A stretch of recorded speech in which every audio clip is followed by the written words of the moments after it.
Centerpoint, great to have you with us today. A fall brisk weekend, and glad to have you. I want to welcome each of our campuses. Right now, there are 4 campuses who are joining us, and I want to take a moment and say hi to our Republic campus. Exciting what's going on in Republic. If you haven't heard, we just signed a lease. We're going to be, hopefully by Easter, in a new location it won't be set up tear down. It'll be a permanent presence in the community. We're thrilled about that, the Old Town Event Center. I want to welcome our Nixa campus. So good to have you with us. I want to welcome our Dream Center campus. I love you. I'm glad you're here. Matter of fact, you might have even heard us. We're close enough. And then I want to welcome our Springfield campus as well. So y'all looking good. And then also, last week, I was part of our online campus. And so I want to welcome all of those who are joining us online, whether you're right now live or someone sent you a link passive-aggressively later. That's cool. They're like, I think you should watch this. Have you ever gotten one of those? I get some of those sometimes. But hey, glad that you're here today. And we're excited. Hey, tonight is the gathering, and we're excited. And I got to tell you, if you're a Chiefs fan, what an act of worship that is, isn't it? Okay? To be able to know that between God and Mahomes, they got that covered, and you don't even need to watch the fourth quarter. 6 o'clock tonight, we'll be joining all campuses, Springfield campus. It's a great extended time of worship. Definitely would love to have you if you're able to. And then last week, John March kicked off our series, Too Stressed to be Blessed. Kind of the opposite of what we would see at like a Hobby Lobby picture or something. Because the truth is, life, we get stressed. Y'all get stressed. Last week, John talked about the idea that sometimes Jesus could be right there in the room, but we got so much going on, we're stressed out and he's there. We're stressed out of our gourd and Jesus is right there. And how do we develop those disciplines and rhythms of being able to recognize Jesus in the room? And then today I want to talk about something that I know it's awkward. I'm getting ready for the emails because today I'm going to use a 4-letter word in church. And I know some of you won't like that I talk about this in church, but we're all adults here, right? So today I'm going to talk about work. And that's the 4-letter word that I know some of you are like, do you have to at church on a Sunday? Isn't this a holy day? I want to talk about work and how work is worship. I want to talk about God's perspective. A churchy way to say it is a theological perspective. What does God mean when he gives us this idea of work? So as we get going, show of hands wherever you're at. And I don't know if we have virtual hands if you're online, but show of hands. How many of you have ever had a job that you didn't like? Anybody? How many of you currently are at, no, don't do that. Okay. Yeah, staff. Like, no, stop. How many of you have ever worked retail? Anybody ever worked retail? Blessed with those hours? Okay, worked retail. How many of you have ever worked in the food industry? You worked at a restaurant? I think everybody should work in the food industry at some time in their life. I did 3 weeks at Cosgrove's Cafe. I knew I was going to get fired, so I quit. I didn't want that on my resume, getting fired there. How many of you have ever been fired? Come on, hold them proudly. Come on, look around, been fired. How many have ever worked for family? How many have been fired by so works crazy. They say this, that we will spend anywhere from 100,000 to 125,000 hours of our life working. That's 40% of our waking hours for 40 years. Working. That'll make you real tired or retired. Either way, that's a lot of hours. And today I'm going to talk about work. I'm going to talk about the purpose of work. Now, as I talk about this, some of you are already looking for loopholes to not have to listen today. And maybe your loophole is, I'm retired, okay? I'm not talking about that kind of work. I'm not talking about the kind of work that you get paid to do. I'm talking about the kind of thing that you bring to the table, whether you're paid or not. Some of you are saying, I'm a stay-at-home parent. No. You're not gonna be able to convince me that ain't work, okay? Because anytime Leanne's had to be gone for a couple days, I know that's work, okay? So that's work. Some of you are saying, hey, I'm a caretaker for a grandma or whatever. Listen, whatever it is you're doing, paid or not paid, career or volunteer, it's what I'm talking about today is what do you bring to the table with a thing that occupies your day? So I want to talk about that today. What we're going to do is I'm going to walk through just this idea of work from Scripture. I'm going to give us 3 poor work habits, unless you already got them, okay? So just star them if you already got these ones dialed. And then I want to give us 3 ways that we can worship God as we work. And then I'm going to close with an illustration. I say that because I went long all weekend, and I feel like if I tell you how it's going to end, you might forget that I'm going to go long. So here we go. So here's this idea of work. I put it down in my notes this way, that the number one question that people from the ages of 16 to 35 ask is, what am I going to do with my life? Everyone who's 16 to 35, raise your hand. Some of you lying. Okay. Okay. The number one question, 16 to 35, that people ask is, what am I going to do with my life? It's a big question. It's an important question. And the thought there is, what's my significance? Why? There was an alcoholic beverage commercial when I was growing up that used this slogan, why? Ask why. And I'm like, what a stupid question. Because if you don't know why, then why? You got to ask why.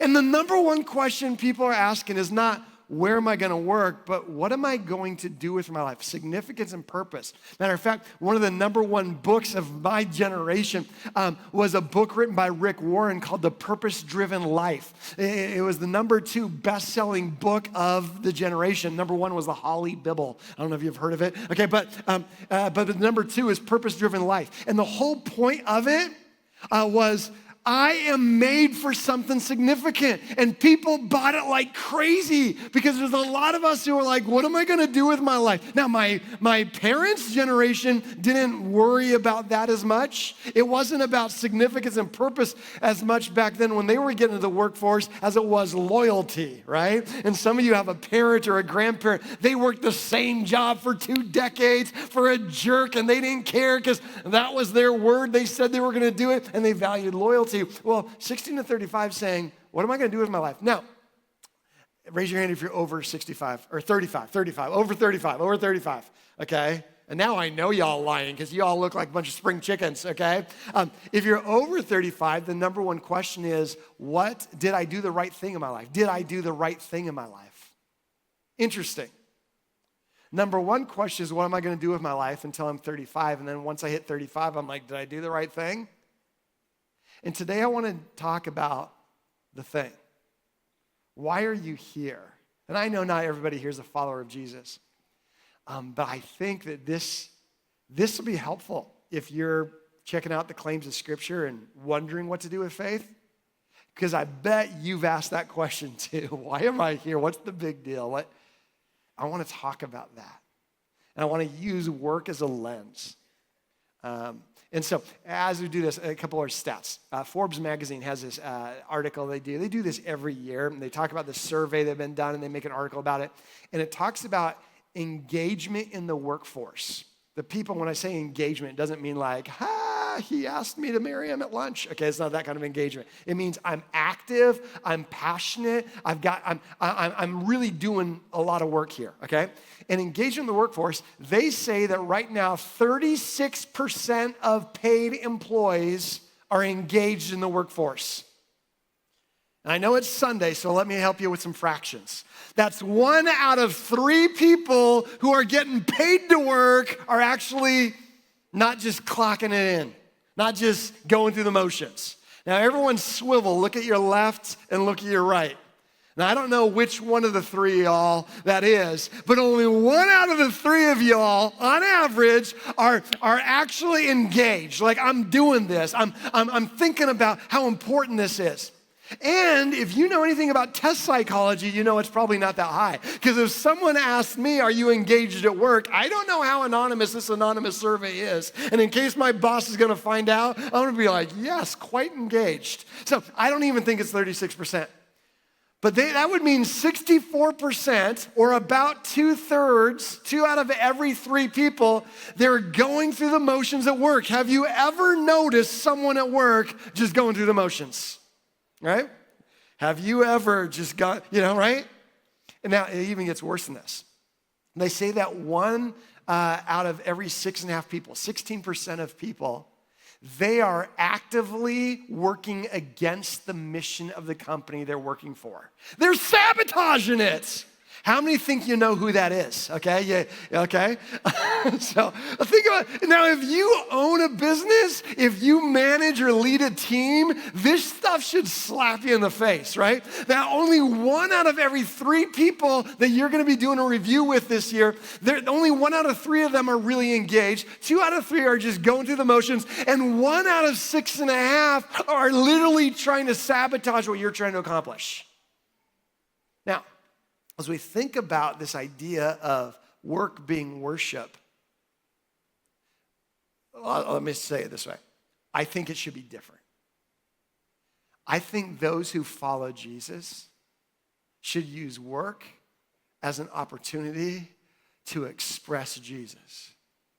I don't care if you're leading a multi-billion-dollar organization or if you're making sure the bun on top of the Arby's roast beef covers the whole, roast beef. Whether you are in kindergarten and you have life to you, or you teach kindergartners and you need life because they drain it from you, that we ought to be vibrant followers of Jesus that use work as an opportunity to splash the good news of Jesus. And I bet there are a lot of people here who you're going through the motions, and there's probably a lot of reasons. Maybe a bad boss, maybe a bad report, maybe bad results, maybe just disinterested. And today, my hope is that you would see the significance of who you are, and then whatever it is you do, that would help. As a pastor, I get a lot of reference requests. People are like, hey, I'm applying for a job. Can I use you as a reference? And I hate saying that because I'll probably get like 30 of them this week, but I love doing them, to be honest with you. Because anytime a North Pointer's like, hey, I'm looking to work here, I'll give you the most glowing report, okay? Like because I'm just a raging optimist. I'm like, oh my word, yes, you ought to hire them. Because I'm thinking you're gonna bring the vitality of Jesus to whatever work. I love it, yes. You'd be dumb if you don't hire them, right? But now don't you dare do me dirty, okay? And then you be one of those people who get the job and they're like, wah, wah. Is it Friday yet? We don't wanna be the kind of people who live for Friday. We want to thank God it's Monday type of mentality, right? We want that kind of vibe. I'm bringing that to the table because work is worship. Work is worship. So I want us to look at a verse in Scripture today, Ecclesiastes chapter 9, and I laugh because Ecclesiastes is not my go-to. Tony Robbins never uses Ecclesiastes as his content for inspiration. Ecclesiastes is one of the most womp parts of Scripture, but it's beneficial. It is beneficial, and I want to read verse 10 of chapter 9. It says this: whatever your hand finds to do, do it with all your might. Everybody say might. Everybody say gusto. Everyone say vigor. Everyone say chutzpah. That's what it's saying. Whatever it is you do, bring all of it. Now, here's where it's not encouraging anymore. For in the realm of the dead, comma, where you are going, comma, in case you were wondering, in case you forgot where this train stops, okay? There's neither working nor planning nor knowledge nor wisdom. Man, it had a lot of potential. But I've never seen this verse tattooed on a forearm. The first part's awesome. Whatever your hand finds to do, do it with all your might, chutzpah, gusto, vigor. Do it. because you're gonna die and you're getting close. And when you're dead, you ain't gonna be able to do this. Now, the word that it says we're going to the realm of the dead is the interpreted there in this version. The word is actually from a Hebrew that's Sheol, okay, which, I don't say it a lot. I never call people that, okay? But the thing is this is what the writer meant. This is like the big grand waiting room for paradise. This is what the writer was thinking. This is when you're fully conscious and aware. It's life after death, but you don't have a body. And what he's saying is, you're gonna die. And he's not saying it's not worth doing it because you're gonna die anyway. It's actually inspiring. It says one day when you punch out, you won't be able to clock in. One day when lights are out and you are no longer, you'll still be alive in a sort of way, but you won't be able to do this job. And so if I were to write this Bible, and I don't, okay, I don't think we're supposed to, but if I were to write my translation of this verse, the NIME, okay, here's what I would write. Life is a once in a lifetime opportunity. And that's deep. Put that on your, fortune cookie, okay? Life is a once-in-a-lifetime opportunity. This is all I got. Right here. Right now. And even if I believe in eternity and that I'll live forever, one thing I won't be able to do there is express my faith here. So this is it. So whatever my hand finds to do it with might. Gusto, vigor, chutzpah. Because this is my time. So today I want to talk about this idea of significance. And I want to use two words that are calling and career, okay? And so let me define it this way. Your calling is who God is asking you to be. Calling. That's who God is asking you to be. That's way deeper than a job. Your calling, think about this. Maybe some of you are familiar with a vocational center, job training, job placement, all those kind of things, vocation. The word vocation and the word vocal come from the same word, the word voice. And that's what calling is. My calling is God has hardwired inside of me gifts, passions, talents, dreams. And when he speaks that to my soul, he brings them out. He calls them out of me. And now my job is to follow his call and do something significant with these things. And it might have nothing to do with a job. And if you have a job, make sure your calling comes out in your job.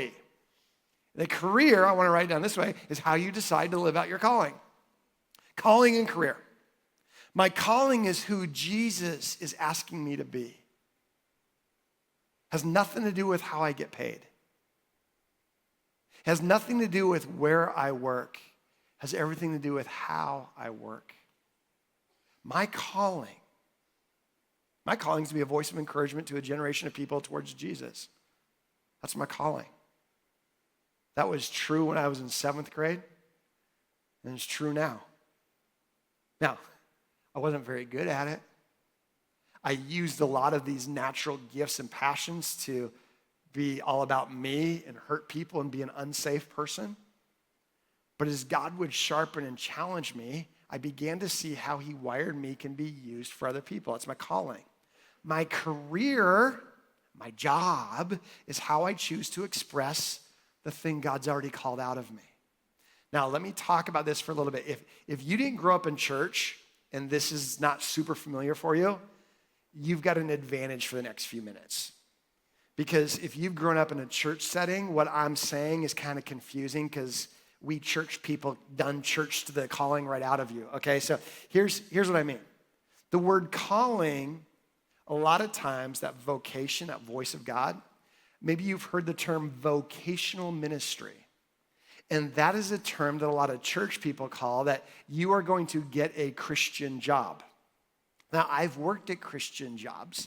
I've worked at non-Christian jobs, and they both behave similarly, okay? I just got to tell you, I don't think there's such thing as a Christian job. There is such thing as a job that has in the upper left-hand part of its paycheck a nonprofit organization. So if that's what you mean, you feel called to get paid by a nonprofit, you live in a golden era. It hasn't always been true in America, but it's true right now. But I don't believe vocational ministry is something that means if you're called to work at a Christian job, you're more spiritual than others. My job as a pastor is not more spiritual than yours. And when I was in college, that was confusing to me. I had what I would call calling envy because I went to a Christian university. And at this Christian university, people would talk about their calling.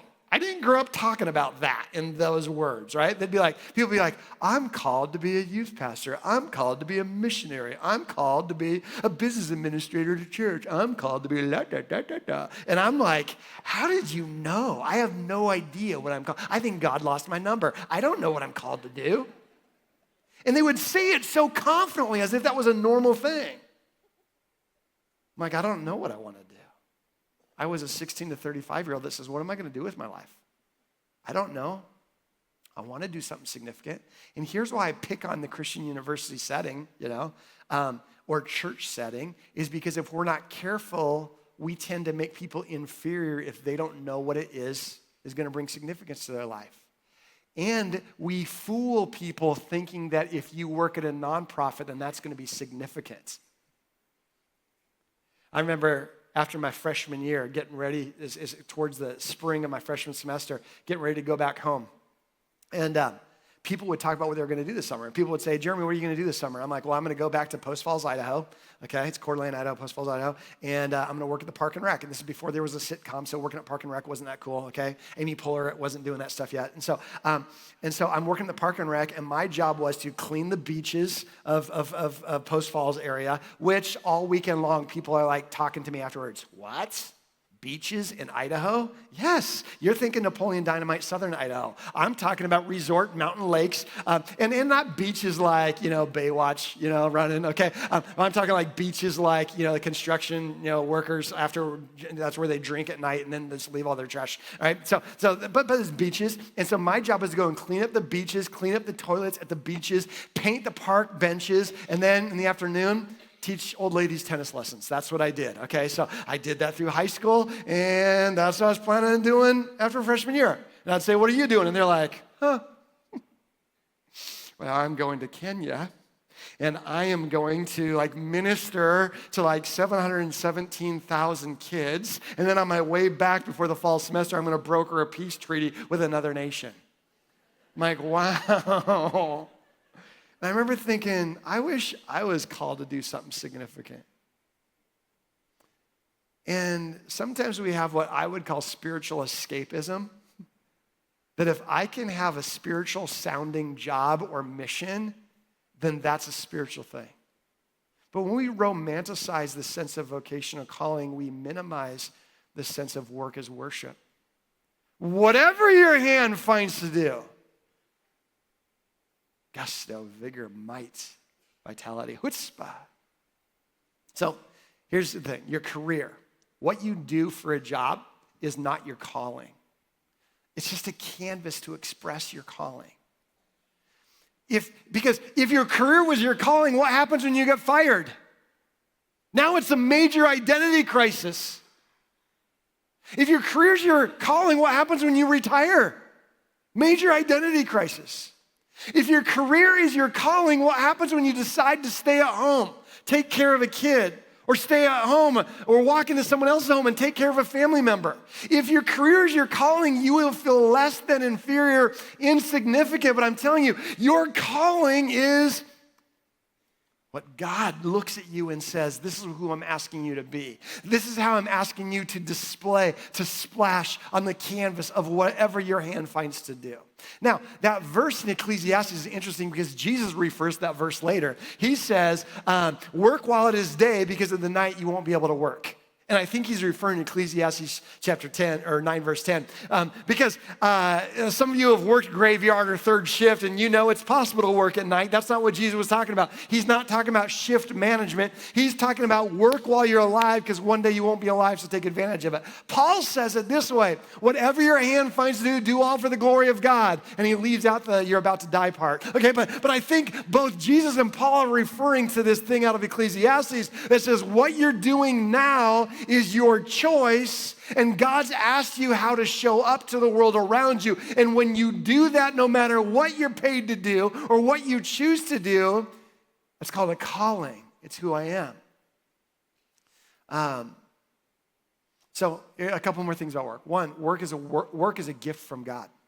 Some of you are like, I would like to save that receipt and take it back. Okay? No, it's a gift from God. Some of you are like, Garden of Eden, they worked. Some of you are like, no, they were just naked and chased each other all day. Right? Like, no, they had responsibility and work. God was the very first worker. But our work is about much more than what we do. It's about who we are.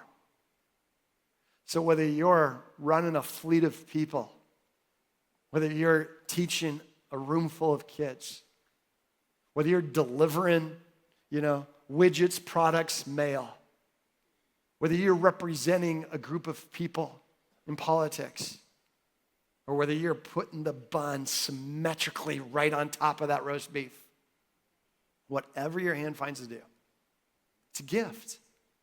Why is it a gift? Because it's a canvas upon which I can express my true calling. If you're a follower of Jesus, how you work says much more about your God than where you work. So, I want to talk about 3 poor work habits. I want to talk about 3 ways to worship as work, and then we'll get the illustration, okay? First is this. First poor work habit is just doing enough to get by, right? And I don't need to talk a lot about that because we just said the stats. 2 out of 3 people are just getting it done. They're just working for the weekend, right? And when you just do the bare minimum, you're not thinking of work as worship. When you're just doing what you're paid to do, I'm just going to stay in my lane and keep my head down. You're stifling who Jesus is asking you to be. And I'm not saying you should be the most opinionated person at your work, but I think you should be the most engaged, curious, and caring. I think you should show up fully. I think that you don't just clock into work and be like, how many more hours? But that you prepare in advance of work saying, God, can you use me today? There's a verse in Proverbs chapter 12. It says this. It says, whoever is slothful will not roast his game, but the diligent person will get precious wealth. Whoever's slothful doesn't even roast his game. Now, I was in Washington this last week. We were visiting a bunch of family, and I had a lot of my family, my brother-in-law and my nephews, they were hunting all week. It's deer season, and so they're looking for the buck, right? They don't even know that they can go to Walmart in the lobby and they can play buck hunter. But anyway, so they're doing that. And if you know anything about Washington this time of year, wet, cold, rainy, nasty, pine needles everywhere, okay? And so my nephew, he said he had gone 18 days of hunting for a buck and hadn't shot anything yet. That's a long time, friends, to go, hanging out in the woods. Can you imagine on day 19 if he saw the perfect buck and shot it? And they're like, okay, let's go get it. And he's like, I'm too tired. Let's just go back.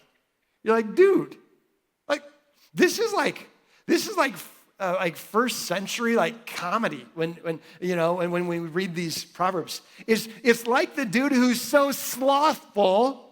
Y'all know what a sloth is, right? I got 2 doppelgangers people always tell me about. The first is Sid the Sloth. They think I sound like Sid the Sloth, and I think that's offensive, okay? Well, the second one is they think I look like Tim Robinson, the comedian. But he's a great-looking dude, so whatever. But the thing is this idea of sloth. I am not trying hard. Why would you go all the way to get the job but not show up to do it well? It doesn't make sense.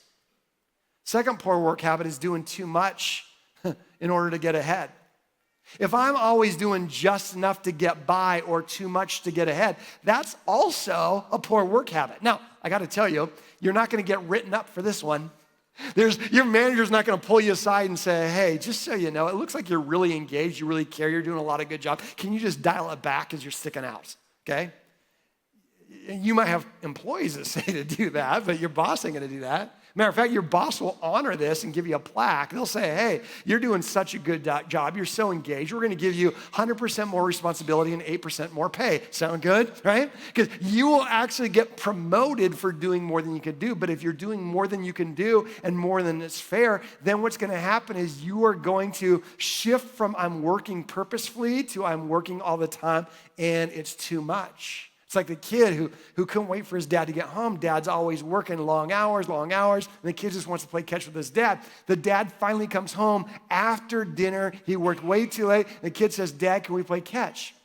The dad says, no, I got to catch up on some work. And the kid's like, I don't get it. You were at work all day. You spend a lot of time at work. It's like, I know, but I just got so much work. It's piling up, and I can't get it all done in the work hours. And then the kid says to his dad, well, why don't you just tell your teacher that you need to be in the slow group? It works for me, right? And like you think about that, is that person fulfilling their purpose? No, because now they're cheating. They're cheating. And there will be a time where obviously we got to have seasons and we got to have times and we got to help out. But if you have an ongoing inability to be you when you get home, you're doing it the wrong way or you're doing it the wrong place.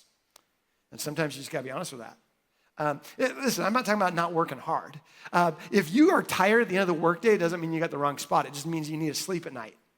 If you're exhausted at the end of the week, it doesn't mean that you're burnt out. It just means you need a day of recovery. If you are drained at the end of a busy season, it doesn't mean you're burnt out. It means you need to recharge. Burnt out doesn't mean tired. Burnt out means my battery's not recharging. Even when I take time down, it's not recharging. That's burnout. I'm not sleeping at night, burnout. I'm living for the weekend, not from the weekend, burnout. Even after vacation, I need a vacation from my vacation, burnout.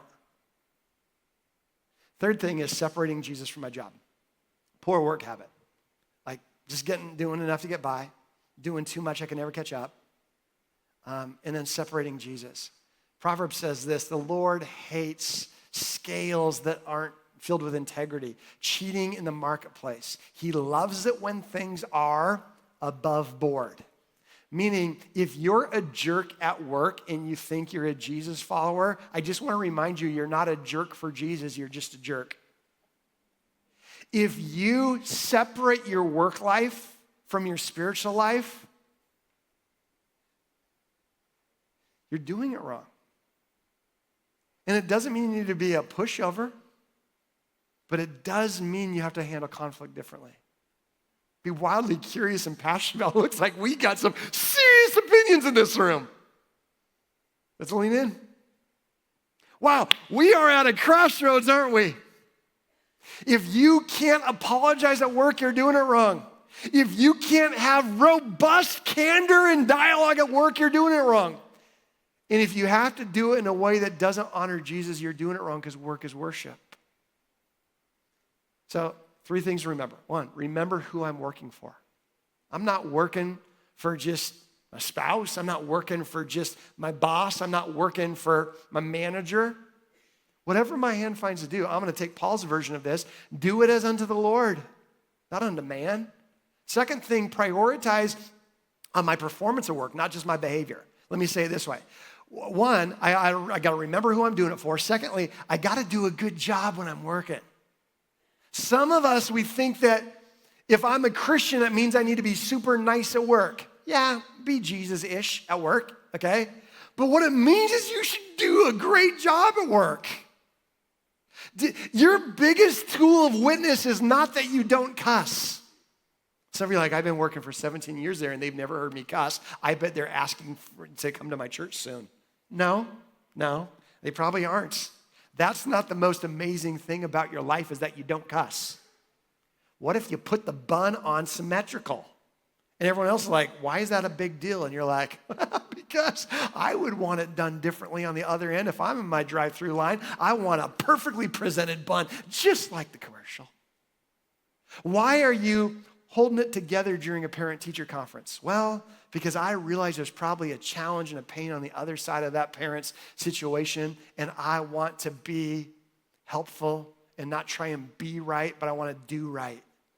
Why did you help out in this way? Why did you not close the sale when I know you could have? They were very vulnerable. And when you're like, well, I just feel like I ended up finding myself in a spot, I was gonna sell to make a sale.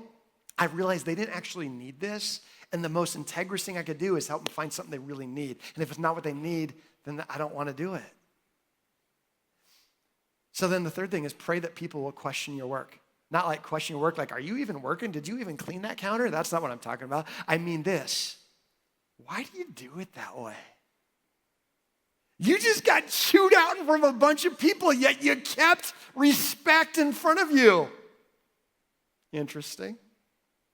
You're working hard, and I know you're stressed, and you're not trying to fake like everything's all right, but you're still showing up for those around you. Why do you do that? You showed up on Monday with joy. It's odd. Work in such a way people are like, I know they don't pay you to bring that to the table. It must be something more. So here's my last question, and then we're going into overtime. Okay, the question is this: does my job change who I am, or does who I am change my job? My hope is that who you are, who Jesus is asking you to be, your calling, changes how you do your career. Okay, illustration. I was on a cruise this summer with Leanne, and I love to be on a cruise because Leanne likes to just be by the pool, and I'm like, ugh. So I like to just bounce around the ship. And I'll go to like balloon animal making class. I'll go to like magician, comedian. I love it. Entertain me. I just love it. And so there was this one time, the only thing on my calendar during that time was an art auction. I had never art auctioned in my life. Never done it. But I didn't want to be by the pool. And so I'm like, okay, I'll graze through the buffet, go to the art auction, and then go get some more chicken nuggets. This is gonna be awesome. So I go to this art auction, and guess what I found about me at this art auction? I like art.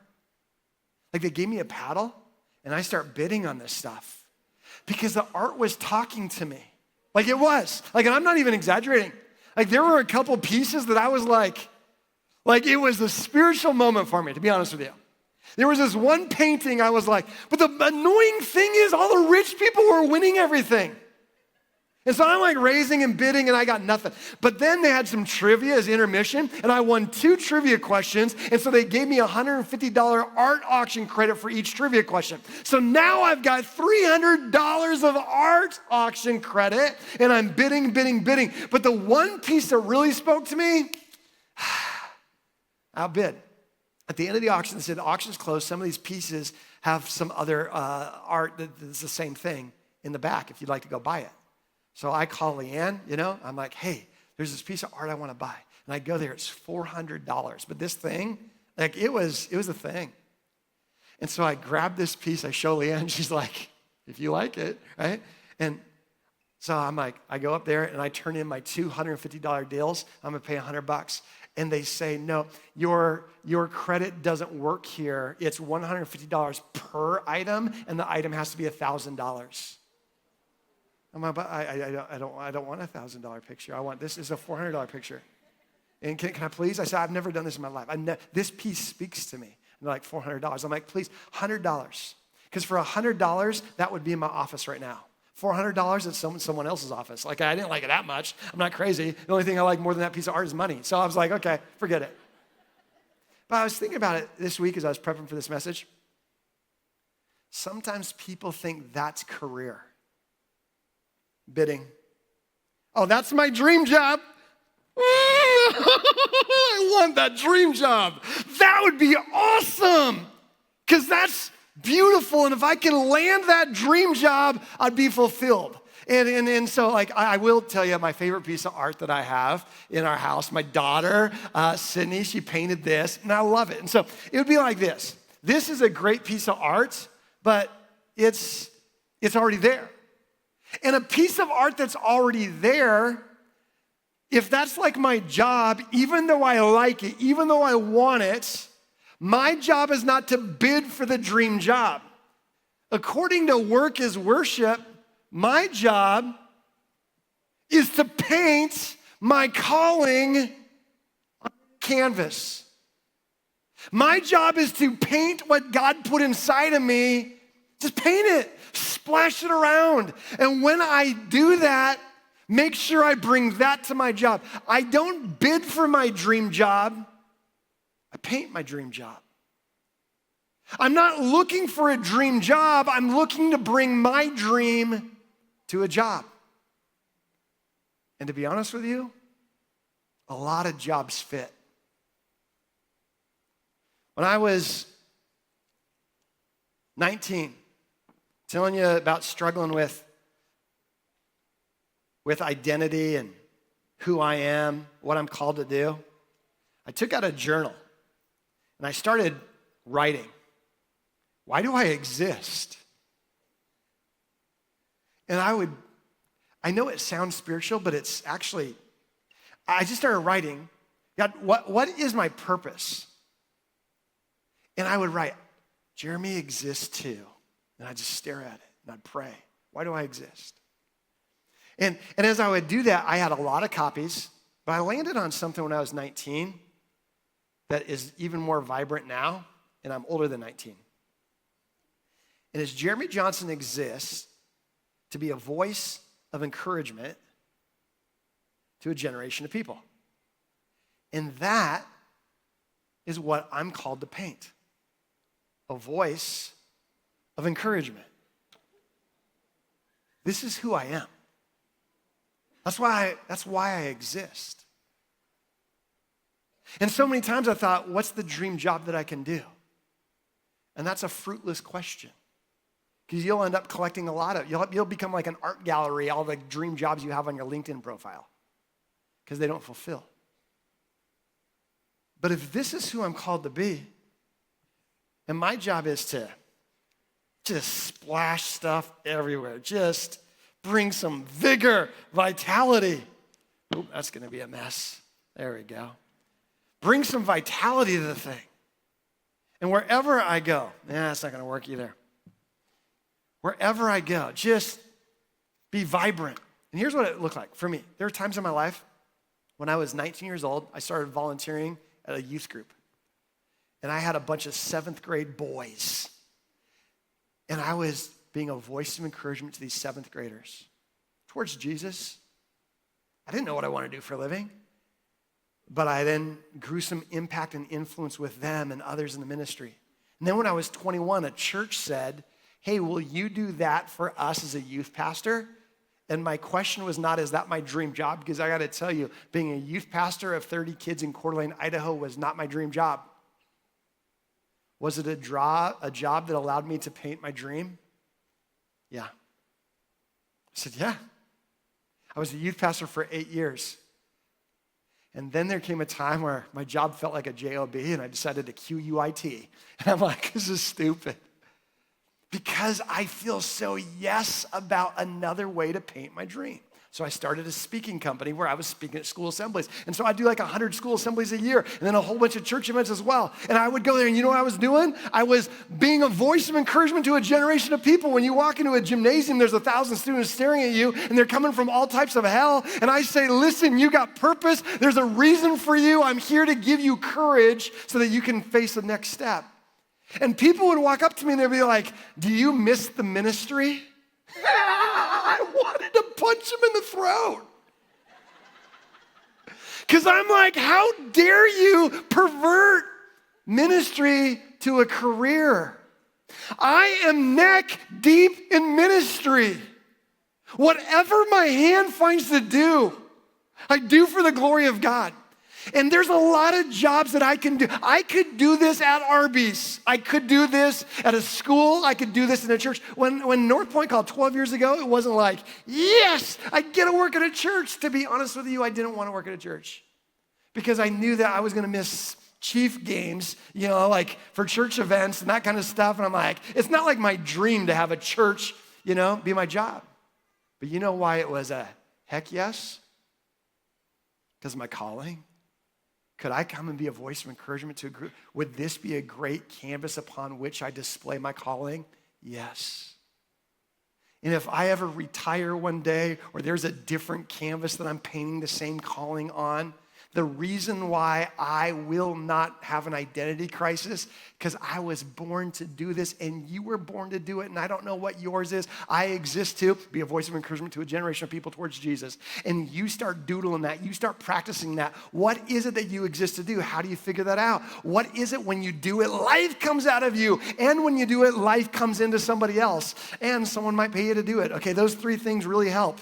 Because there's a lot of things I do that life comes in out of me, but doesn't make life come into you. When I sing, I love to worship. I love to sing, but I promise you it's not life-giving for anyone in the first couple rows, okay? I promise you that. But when you do you, what is it you do? You don't just put numbers together. You're not just a number person. You're helping make complicated things simple so people can make good decisions. Do that wherever you can. You're not just teaching a classroom. You're teaching more than education. You're teaching dignity, respect, and purpose every single day. Do that. You're not just making sales. You're making dreams happen in a God-honoring way. Don't let what you do change who you are. Let who you are change and fuel what you do. The moral of the story is not go to monsters.com at the end of today and find your dream job. The moral of the story is bring your dream to the job and start by saying, God, who am I? How can I do it? Whatever my hand finds to do. Do it with vigor, gusto, vitality, and might. So Father, today, speak to us. I dare you to give us an invitation of why we're here. Whether we're working, whether we're retired, whether we're stay at home, whether we're in an office filled with people, I pray that we would paint, splash our vibrancy upon any canvas you gift us with. In Jesus' name we pray. Amen.